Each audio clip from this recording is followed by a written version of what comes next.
세상의 모든 축구 이야기 풋볼 살롱입니다. 오늘은 축구 승무패 11회차 K리그 라리가 14경기 현미경 분석 및 최종픽 공유로 인사를 드립니다. 승무패 11회차는 제주와 광주의 경기가 2시에 시작이 되기 때문에 토요일 낮 1시 50분까지 판매를 합니다. 풋볼살롱 구독자 여러분들께서는 미리 현미경 분석을 시청하시고 1시 50분 전까지 구매를 마치시기 바랍니다. 축구 승무패 11회차 같은 경우에는 승무패 10회차 1등 금액인 8억 6천만 원이 2월이 됐기 때문에 많은 분들의 구매가 예상이 됩니다. 따라서 풋볼살롱 역시 조금은 독식을 노리고 상당히 과감한 픽을 구성을 해왔고 온라인 한도 내에서 풀 베팅인 48,000원 픽을 들고 왔습니다. 1부와 2부로 항상 나눠서 현미경 분석을 진행을 해드리는데 1부만 보시고 2부는 보지 않으시는 분들이 상당수 계십니다. 2부에서도 많은 역배 픽을 들고 왔기 때문에 2부까지 꼭 시청을 해 주시기 바랍니다. 풋볼살롱의 현미경 분석은 일회성, 단발성 분석이 아닙니다. 다음 프로토, 다음 승무패 회차에도 도움이 될 수 있도록 최대한 많은 양질의 정보와 전술 분석을 담고 있기 때문에 최대한 분석 내용에 집중을 하셔서 나만의 픽을 구성하시면 적중 확률이 올라간다고 생각이 됩니다. 지금 보고 계시는 승무패 현미경 분석 자료 역시 풋볼살롱이 직접 제작을 한 것이고 풋볼살롱 멤버십 회원분들에게는 유튜브 동영상이 올라가기 전에 공개를 하고 있습니다. 특히 최종 픽을 빠르게 확인을 하실 수 있고 유튜브 분석 동영상을 보지 않으셔도 살롱 코멘트를 통해서 유튜브 분석 영상을 시청하신 효과가 있기 때문에 시간적인 부분을 세이브하고 싶으신 분들은 풋볼살롱 멤버십으로 합류를 하시면 되겠습니다. 이 가장 큰 멤버십 혜택으로는 멤버십 전용 네이버 카페를 가입을 하실 수 있는데 지금 보고 계시는 적중 내역은 풋볼살롱 멤버십 중에서 한 회원분이 멤버십 카페를 통해서 공유하신 픽이고 실제 적중까지 되신 픽입니다. 이렇게 자발적으로 회원분들께서 픽을 공유를 하고 계시고 풋볼살롱의 멤버십 전용 카페는 풋볼살롱이 일방적으로 정보를 전달하는 일방향이 아니라 회원분들께서도 자발적으로 정보와 픽을 공유 및 교류를 하시는 쌍방향 소통의 카페라는 점을 체크를 해 주시기 바랍니다. 따라서 풋볼살롱 멤버십으로 합류를 하실 경우에는 축구 승무패뿐만 아니라 다양한 프로토 정보를 교류를 하실 수 있습니다. 지금 화면 위로 올라가는 링크를 클릭하셔서 풋볼살롱 멤버십과 관련해서 다양한 혜택과 가입 방법을 확인을 하신 다음 풋볼살롱 멤버십으로 합류를 하시면 풋볼살롱 채널에 크나큰 힘이 됩니다. 축구 승무패 11회차 현미경 분석 1부 첫 번째 경기는 제주와 광주의 경기입니다. 승무 투폴로 가보도록 하겠습니다. 제주가 직전 울산 원정에서 0대0 무승부를 거뒀습니다. 무작정 수비로 내려앉는 것이 아니라 조직적인 전방 압박을 병행을 하면서 울산을 괴롭혔습니다. 안정적인 3백 수비를 기반으로 좌우 윙백인 정우재와 안현범을 활용한 역습이 상당히 날카로웠고 용병인 자와다와 제르소는 출전 시간을 늘려가면서 적응력을 끌어올리고 있습니다. 5경기에서 실점이 2골밖에 되지 않는 짠물 수비가 일품인데 문제는 5경기에서 3골밖에 넣지 못한 빈공 공격력입니다. 제주와 광주의 상대 전적을 보시면 최근 10경기로 따져봤을 때 4승 2무 4패로 팽팽합니다. 가장 최근 맞대결은 2017년이라는 점에서 상대 전적은 그렇게까지 신경을 쓸 필요는 없을 것 같습니다. 통산 전적에서도 5승 3무 5패로 팽팽한 제주와 광주이고 광주 역시 경기력 자체는 좋은데 결과가 따라오지 않고 있습니다. 직전 서울 원정에서는 1대2로 역전패를 당했습니다. 기성용 선수에게 후반 막판에 결승골을 얻어맞으면서 승점 추가에 실패를 했고 김주공 선수가 페널티킥으로 선제골을 넣었는데 리드를 끝까지 지키지 못했습니다. 공격수 펠리페 선수가 후반전에 교체 투입이 되고 있는데 아직까지는 100% 몸 컨디션이 아닌 것 같습니다. 따라서 최전방 마무리에 대한 아쉬움이 있고 엄원상 선수를 전반전에는 원톱으로 기용을 하는데 확실히 엄원상 선수는 원톱보다는 오른쪽 측면이나 왼쪽 측면이 어울리는 자원입니다. 따라서 펠리페 선수가 하루빨리 컨디션을 끌어올려야 하는 과제가 있고 이찬동, 김원식, 김종우 중원 라인이 좋은데 체력적인 문제가 우려가 됩니다. 김종우 같은 경우에는 서울전에서 45분만 뛰어서 체력적인 안배를 받았는데 김원식과 이찬동의 체력적인 우려가 있는 것이 광주입니다. 광주의 수호신 윤보상 골키퍼가 뛰어난 선방 능력을 보여주고 있고 최근에 광주가 세르비아 국가대표 수비수인 알렉스와 브라질 출신의 공격수 헤이스를 영입을 했는데 이 알렉스와 헤이스가 훈련은 소화를 하고 있다고 합니다. 제주전에는 출전 여부가 불투명한데 어쨌든 이 두 외국인 선수가 합류를 하면 광주가 펠리페와 더불어서 막강한 외국인 용병 라인을 또다시 갖추기 때문에 중반기에 기대를 모을 수 있는 것이 광주입니다. 정리를 해드리면 양팀 모두 수비와 중원 밸런스가 뛰어난 팀입니다. 광주의 경우에는 5경기에서 7실점으로 실점이 많은 것 같지만 수원, 울산, 전북, 서울 같은 강팀과의 경기들에서 실점한 경기였습니다. 양팀의 골키퍼 오승훈과 윤보상이 선방 능력까지 뛰어나기 때문에 골이 많이 터질 것 같지는 않은 경기입니다. 양팀 모두 최전방 골 결정력, 마무리에 아쉬움이 남기 때문에 팽팽한 수비 중원 밸런스를 토대로 한치의 양보도 없는 경기가 펼쳐질 것으로 보이고 제주 같은 경우에는 그래도 제르소와 자와다가 팀에 녹아들고 있고 확실한 윙백 안현범, 정우재를 활용한 날카로운 역습 공격 패턴이 있기 때문에 광주보다는 더 좋은 경기를 할 수 있지 않을까 싶습니다. 광주가 자랑하는 미드필더 라인이 딱히 대체 자원이 없기 때문에 제주 원정을 떠난다는 점에서 충분히 체력적인 부침이 있을 수 있을 것 같습니다. 제주 같은 경우에는 직전 경기에서 미드필더 여름 선수를 교체로 투입하는 등 부분적인 체력 안배를 했고 더욱이 홈에서 치르는 경기이기 때문에 체력적인 우위를 바탕으로 해서 광주에게 패할 것 같지는 않습니다. 광주의 공격수 펠리페가 100% 컨디션이 아니라는 점에서 광주의 창이 제주의 단단한 방패를 뚫기에는 힘들어 보이는 경기입니다. 따라서 양팀 모두 골 결정력 부족이 있기 때문에 무승부를 베이스로 그래도 확실한 역습 패턴이 있는 제주가 한 골을 꾸역꾸역 넣으면서 한 골차 신승을 거두는 그림을 한번 그려보도록 하겠습니다. 두 번째 경기는 전북과 수원FC의 경기입니다. 전북의 단통 승리로 가보도록 하겠습니다. 전북이 직전 대구와의 홈경기에서 3대2 승리를 거뒀습니다. 일류첸코 선수가 2골로 승리를 견인을 했고 후반전에 교체 투입이 된 김보경 선수가 2개의 어시스트를 기록하면서 만점 활약을 했습니다. 삼선의 최영준, 류재문 라인이 조금 약한 모습을 보여주고 있는데 그래도 2선의 바로우, 김보경, 이승기 같은 선수들은 좋은 컨디션을 유지를 하고 있기 때문에 전북이 수비보다는 확실히 화력적으로 상대를 찍어 누르는 경기를 하고 있습니다. 특히 전반전에는 골이 한 골밖에 없는데 후반전에 골을 몰아 넣으면서 후반전에 강한 모습을 보이는 것이 전북입니다. 핵심 측면 자원인 한교원 선수가 교체 출전이 가능하다고 김상식 감독이 인터뷰를 했기 때문에 유사시에 한교원까지 출격을 한다면 막강한 화력을 앞세워서 수원FC를 상대로도 좋은 경기가 예상이 됩니다. 22세 이하 카드인 이성윤 선수가 데뷔골을 넣으면서 존재감을 과시를 했고 상대 전적 면에서는 2승 1무로 전북이 우위를 점하고 있습니다.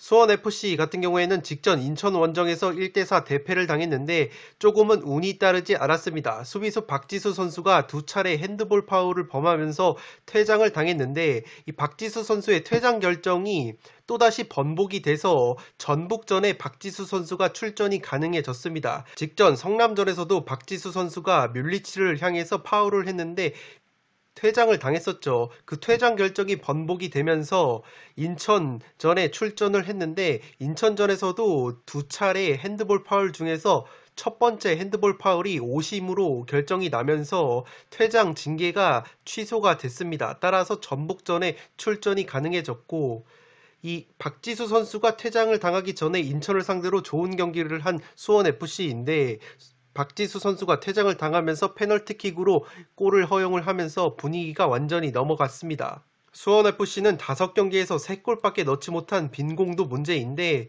실점 또한 10실점으로 굉장히 많습니다. 공수에서 너무나도 안 좋은 모습을 보여주고 있는 것이 수원FC이고 최전방 토종 공격수 양동현 선수가 부상으로 빠져있는 상황에서 라스 선수가 기대 이하의 활약을 보여주면서 최전방 마무리가 안 된다는 약점이 있습니다. 살롱 코멘트에서 정리를 해드리면 기대를 모으고 임대 영입을 한 수비수 박지수 선수가 2경기 연속 퇴장을 당했습니다. 어쨌든 심판 판정이 석연치 않은 점도 있었지만 그래도 수비적으로 불안한 모습을 보여주면서 수원FC가 고전을 했는데 이 박지수 선수는 전북전에 다시 출전을 할 수 있기 때문에 절치부심 속에서 좋은 경기를 해줘야 할 것으로 보이고, 전북 같은 경우에는 공격 상황에서 세부적인 부분 전술이 없다고 말씀을 드렸지만 워낙에 선수단의 퀄리티가 좋기 때문에 일류첸코 선수가 터져주고 있는 상황에서 막강한 화력으로 특히 후반전에 상대를 찍어 누르고 있습니다. 바로 후 김보경을 앞세운 2선 공격이 날카롭고, 유사시에는 구스타보를 활용한 제공권 뚝배기 공격이 있기 때문에 화력적으로 상대를 압도를 하고 있습니다. 전북 역시 대구전에서 2골이나 실점을 하면서 수비적으로는 불안한 모습을 보여주고 있는데, 현재 수원FC의 라스가 진두지휘하는 최전방 공격 골 결정력으로는 전북의 수비를 원정에서 뚫어내기에는 버거워 보이는 경기입니다. 따라서 이번 경기는 전북의 단통 승리로 가보도록 하겠습니다. 세 번째 경기는 라리가 경기로 빌바오와 에이바르의 경기가 들어왔습니다. 빌바오의 단통 승리로 가보도록 하겠습니다. 주중에 살로만 뉴스를 통해서 라리가는 자세하게 다뤄드렸기 때문에 최대한 살롱 코멘트 위주로 빠르게 넘어가도록 하겠습니다. 분위기를 놓고 봤을 때는 빌바오 쪽의 분위기가 훨씬 더 좋습니다. 마르셀리노 감독 부임 이후에 4-4-2 포메이션이 안정화가 되면서 조직력까지 갖춘 것이 빌바오이고, 홈 경기에서는 7승 2무 4패로 극강의 모습을 보여주는 빌바오이기 때문에 에이바르를 상대로도 좋은 경기를 할 수 있을 것으로 보입니다. 에이바르의 경우에는 라리가 10경기에서 3무 7패로 부진하고 어느덧 강등권인 19위로 추락을 했기 때문에 반드시 승점 추가가 필요한 에이바르입니다. 그나마 고무적인 것은 에이바르가 홈과 원정을 비교를 해봤을 때 홈 성적은 라리가 꼴등인데 원정 성적은 그래도 9위까지 올라가면서 원정에서 훨씬 더 좋은 경기를 하고 있다는 점을 체크해 주시기 바랍니다. 빌바오의 부상 및 결장자는 딱히 없고, 에이바르 역시 백업 공격 자원인 무토와 주전급 수비수인 비가스 정도만을 제외하면 주전급 부상 자원이 없습니다. 살롱 코멘트에서 정리를 해드리면 최근 컵 대회를 병행을 하면서 빡빡한 일정을 소화했던 빌바오인데 모처럼 충분한 휴식을 취했습니다. 양팀 모두 4-4-2 포메이션을 기반으로 하는데 같은 포메이션을 사용을 하면 한 포메이션을 더 잘 쓰는 팀이 유리한 경기를 할 수 있다고 생각이 되어지는데, 제가 항상 빌바오를 말씀을 드리면서 마르셀리노 감독, 과거에 발렌시아를 지휘했던 이 마르셀리노 감독이 4-4-2 포메이션에 상당히 능통한 정통한 감독으로 알려져 있다고 소개를 해드렸습니다. 따라서 마르셀리노 감독의 4-4-2가 에이바르의 4-4-2보다는 훨씬 더 조직적인 모습을 보여줄 수 있을 것으로 보입니다. 또한 빌바오와 에이바르의 4-4-2 포메이션이 조금은 다른데, 빌바오 같은 경우에는 수비를 조금 탄탄히 하고 효율적인 역습을 추구하는 반면에 에이바르는 하위권 팀임에도 불구하고 라리가에서 압박 라인이 굉장히 높은 팀입니다. 따라서 에이바르의 압박이 통할 경우에는 좋은 경기를 하는데, 조직력을 갖춘 팀을 상대로 압박을 무리하게 걸다가 허무하게 수비 뒷공간을 노출을 하면서 쉽게 실점을 하는 모습을 보이는 것이 에이바르입니다. 따라서 빌바오 역시 지금 역습 공격이 나쁘지 않은 팀이기 때문에 충분히 빌바오가 자랑하는 효율적인 역습 패턴으로 에이바르의 수비 뒷공간을 공략할 수 있지 않을까 싶습니다. 최근에 에이바르의 에이스인 키케 가르시아와 브리안 힐의 컨디션이 좋은 편이 아니기 때문에 에이바르가 득점을 하는 데 있어서 어려움을 겪을 것 같습니다. 따라서 3번 경기는 빌바오의 단통 승리로 가보도록 하겠습니다. 네 번째 경기는 셀타비고와 레알 마드리드의 경기인데, 셀타비고의 단통패 레알 마드리드 사이드를 보도록 하겠습니다. 셀타비고가 직전 빌바오와의 홈경기에서 0-0 무승부를 거뒀습니다. 아스파스, 놀리토, 산티미나 같은 공격 에이스들의 컨디션이 나쁘지 않은 것이 셀타비고인데, 레알 마드리드와의 상대 전적은 너무나도 좋지 못합니다.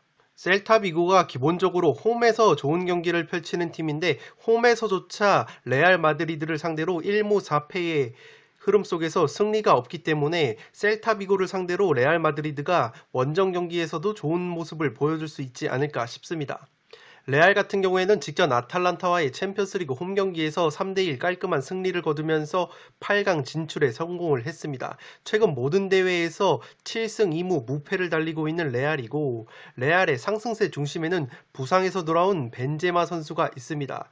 또한 주장 라모스 선수도 부상에서 복귀를 했고, 핵심 미드필더인 발베르데가 부상에서 복귀를 했기 때문에 한층 더 선수단 스쿼드가 탄탄해진 레알 마드리드입니다.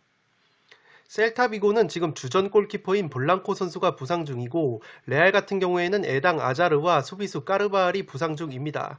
레알이 셀타비고를 상대로 지난 9경기에서 경기당 최소 2골을 득점을 하고 있기 때문에 확실히 셀타비고를 만나서는 레알 마드리드가 강점을 보이고 있다는 점을 체크해 주시기 바랍니다.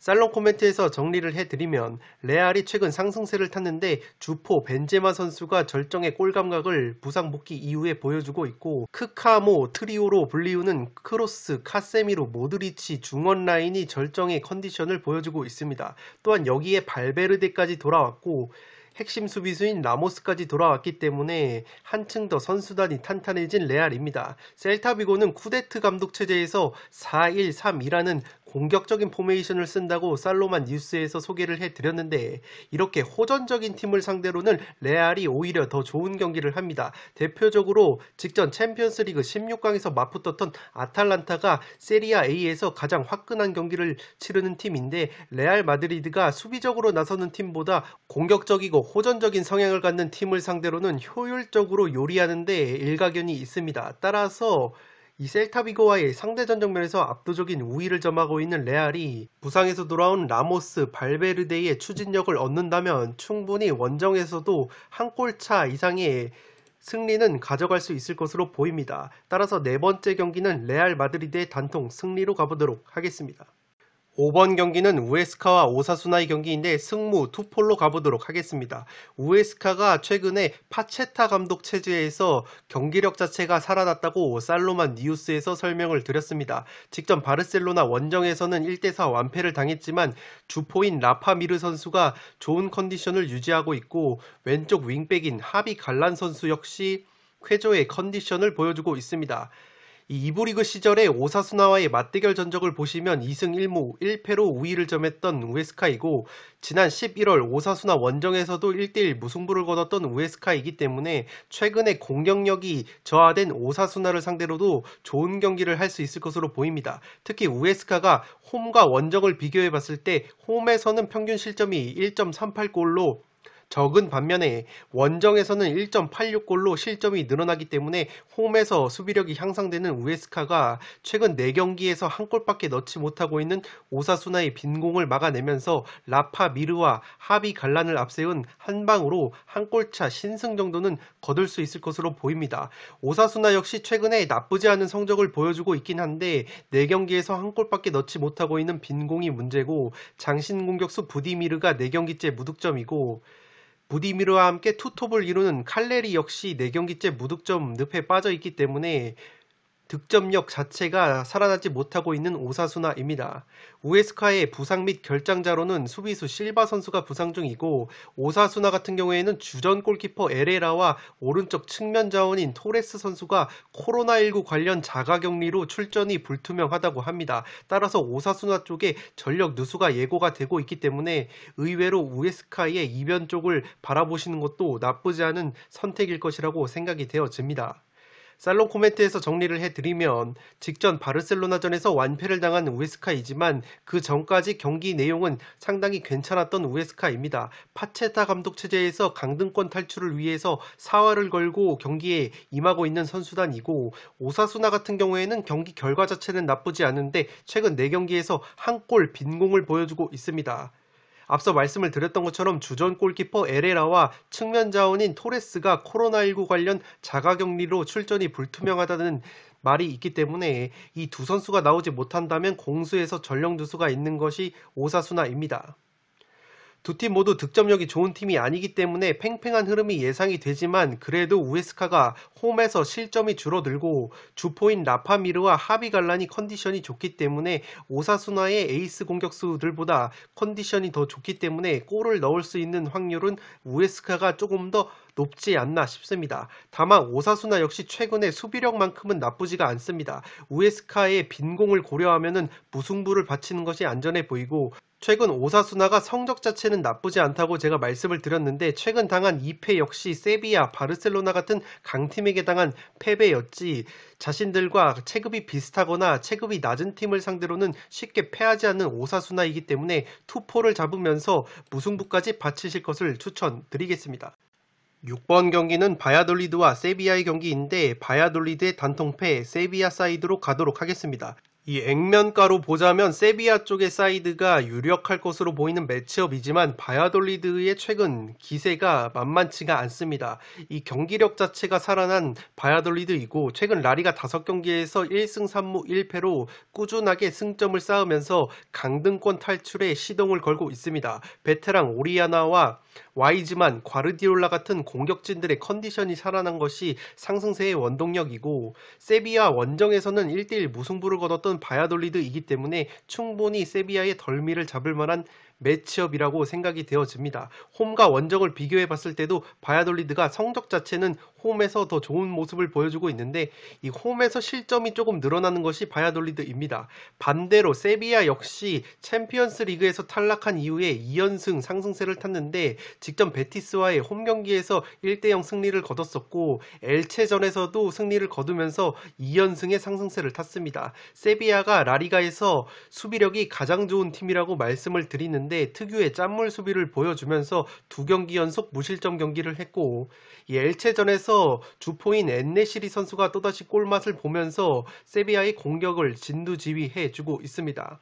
바야돌리드의 부상 및 결장자로는 최근 주전 스타팅 멤버로 나섰던 선수들의 부상 자원이 없고, 세비야 같은 경우에도 오캄포스와 페르난두 선수가 몸 상태가 100%는 아니지만 출전이 가능해 보입니다. 따라서 양팀 모두 주전 선수들의 결장자가 없기 때문에 한치의 양보도 없는 경기가 펼쳐질 것으로 보입니다.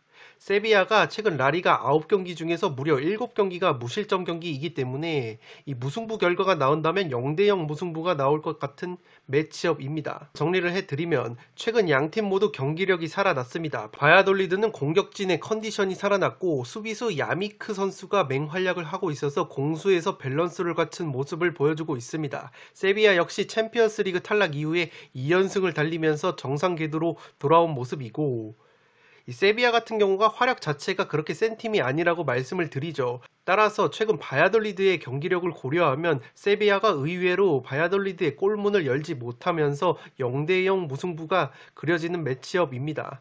직전 오사수나전에서도 바야돌리드가 이 무실점 경기를 했는데 핵심 수비수인 야미크 선수가 경미한 부상으로 후반 막판에 아웃이 됐습니다. 출전이 가능할 것으로 보이는데 만약에 이 바야돌리드의 수비수 야미크 선수가 나오지 못하면 세비야 쪽의 승리가 유력할 것으로 보이고, 만약에 야미크 선수가 들어온다면 세비야가 의외로 고전하면서 최대치로 0대0, 1대1 무승부가 나오는 흐름이 나올 것 같습니다. 최근 골 결정력에 올라온 엔네시를 앞세워서 세비야가 한 골차 꾸역승을 그릴 확률이 높은데, 그래도 바야돌리드 역시 경기력 자체가 나쁘지 않기 때문에 이 독식픽으로는 무승부를 추천드리도록 하겠고, 저처럼 폴더에 여유가 없으신 분들은 그래도 세비야가 이 컵대회와 챔피언스 리그에서 탈락을 하면서 라리가에 온전히 집중할 수 있는 환경이기 때문에 충분히 한 골차 신승은 세비야가 가져갈 수 있는 확률이 높아 보입니다.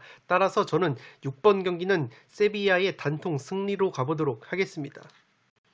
현미경 분석 1부 마지막 경기는 강원과 인천의 경기인데 강원의 단통 승리로 가보도록 하겠고, 투폴 추천으로는 승패 투포를 추천드리도록 하겠습니다.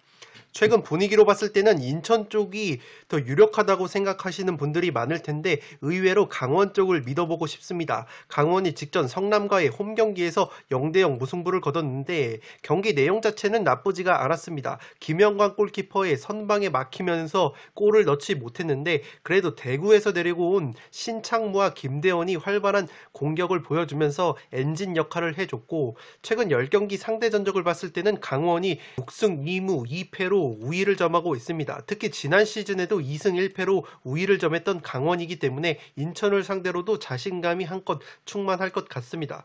인천의 경우에는 수원FC와의 홈경기에서 4대1 대승을 거뒀는데 이 경기 내용도 좋았지만 그래도 심판 판정 덕을 좀 봤습니다. 1대1 상황에서 김현 선수가 페널티킥을 넣으면서 분위기를 완전히 가져왔는데 그 박지수 선수가 석연치 않은 핸드볼 판정으로 인해서 첫 번째 경고를 받았고 이 두 번째 핸드볼 파울을 범하면서 퇴장을 당했기 때문에 이 심판 판정 덕을 어느 정도 봤던 인천입니다. 최근에 아길라르와 네게바라는 용병들의 컨디션이 너무나도 좋고 최전방에 김현이라는 공격수가 이 제공권이 상당히 좋고 키가 큰데 포스트 플레이와 연계를 너무나도 잘해주기 때문에 무고사 선수의 공백이 느껴지지 않을 정도입니다. 김광석, 오반석, 오재석으로 구성된 석트리오 수비 조직력이 매우 뛰어나기 때문에 인천 역시 강원을 상대로도 물러섬이 없는 경기를 할 것으로 보입니다.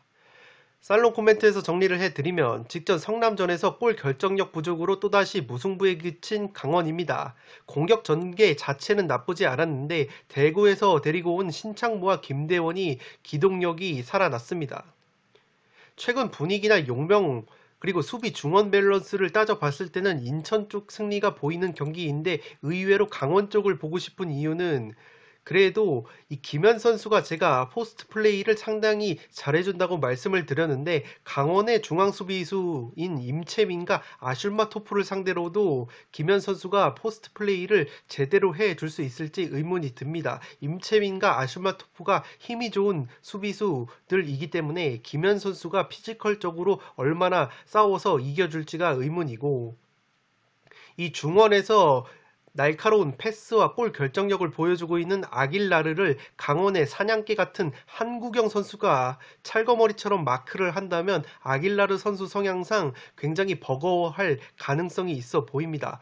그리고 제가 믿어보고 싶은 것은 강원의 홈구장 잔디 상태가 안 좋기로 유명하죠. 인천 수비진 중에서 골키퍼 포지션이 조금은 약점이라고 볼 수 있는데 이 강원 강릉종합운동장의 잔디 상태라면 강원에 지금 김대원을 필두로 해서 고무열, 조재환 같은 중거리 슈터들이 많은데 그래도 인천이 골키퍼 포지션에 약점이 있다 보니까 강원의 안 좋은 잔디 상태를 고려를 했을 때 기습적인 중거리 슛으로 잔디의 도움을 받는다면 이 골절골이나 행운의 골로 강원이 득점을 할 수도 있지 않을까 싶습니다. 양팀이 만나면 무승부보다는 의외로 2.5 오버 경기가 나오면서 승패가 갈리는 승부가 많이 나왔기 때문에 상대 전적면에서 압도적인 우위를 보이는 강원이 그래도 직전 성남전에서는 경기력 자체가 살아나고 있고 이제는 첫 승이 나올 타이밍 이라고 생각이 되기 때문에 과감하게 강원 쪽의 단통 승리로 가보도록 하겠습니다. 다만 폴더에 여유가 있으신 분들은 최근 인천의 경기력을 고려를 해봤을 때 인천 사이드를 바치실 것을 추천을 드리겠고 투폴 추천으로는 승패를 저처럼 폴더에 여유가 없으신 분들은 과감하게 강원의 단통 승리로 가실 것을 추천드리도록 하겠습니다. 네, 이것으로 승무패 11회차 현미경 분석 1부를 모두 마치도록 하겠습니다. 저는 1부를 먼저 올려드리고 2부를 연이어서 촬영을 해서 구독자 여러분들이 흐름이 끊기지 않도록 업로드를 해드리도록 하겠습니다. 1부만 보지 마시고 2부에서 더 과감한 픽들이 많기 때문에 2부까지 꼭 시청을 하셔야 다부지고 야무진 픽이 완성된다는 것을 체크해 주시기 바랍니다. 끝으로 영상이 도움이 되신 분들은 좋아요와 구독 버튼을 눌러주시면 풋볼살롱 채널에 크나큰 힘이 됩니다. 구독 버튼 옆에 종 모양의 알림 설정을 해주시면 그 누구보다 빠르게 양질의 축구 승무패 프로토 컨텐츠를 만나보실 수 있습니다. 지금까지 풋볼살롱이었습니다. 감사합니다.